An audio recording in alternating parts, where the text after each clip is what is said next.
çalışmalıdır ki, Ramazan ayına daxil olduğu zaman qəlbi kin-kudurətlə dolu olduğu halda daxil olmamalıdır. Məgər Peyğəmbər sallallahu aleyhi və səlləm hədisdə buyurmurmu? İnnallaha yaghfiru li'ibadi fi kulli yawm ithnayn vel xamis.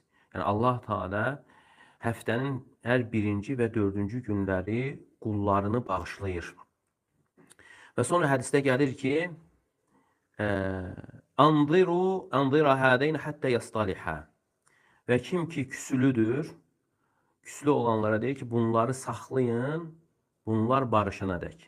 Və 3 dəfə vurğulayır ki, bunları saxlayın, bunlar barışana dək. Bunları saxlayın, bunlar islah olana dək. Yəni onlar bağışlanmır. Və həmçinin Şaban ayının orta gecəsi haqqında keçən hədisdə də yəni bu məsələ vurğulanır. Yəni bir çox hədislər sözsüz ki, zəifdir, qondarmadır.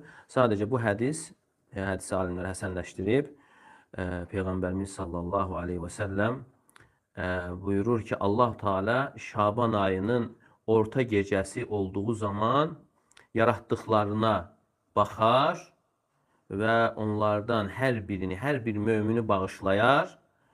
İllə müşrik və müşahin, müşrikdən və müşahindən başqa. Müşrik aydındır ki, Allaha şərik qoşan və həmçinin müşahində özü ilə qardaşı arasında kin-kudurət olan şəhnə kin-kudurət elə deməkdir.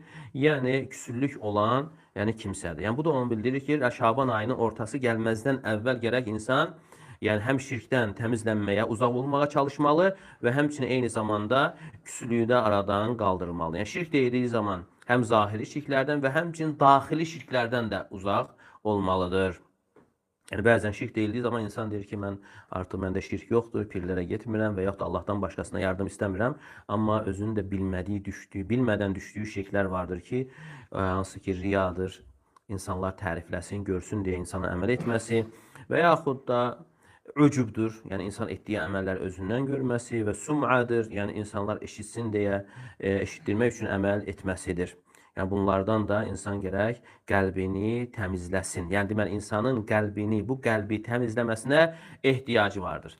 Və bunun üçün bizdə müəyyən yəni yollar var, qaydalar var. Onlardan birinci odur ki, insan qəlbini Allah və Rasuluna olan sevgi ilə doldurmalıdır. Əgər insanın qəlbində Allah sevgisi yer tutarsa, əsas qəlbi bürüyən Allah sevgisi olarsa, yəni başqa sevgilər o qəlbə yol tapmaz. Yəni dünyavi sevgilər, ləzzətlər, şəhvətlər.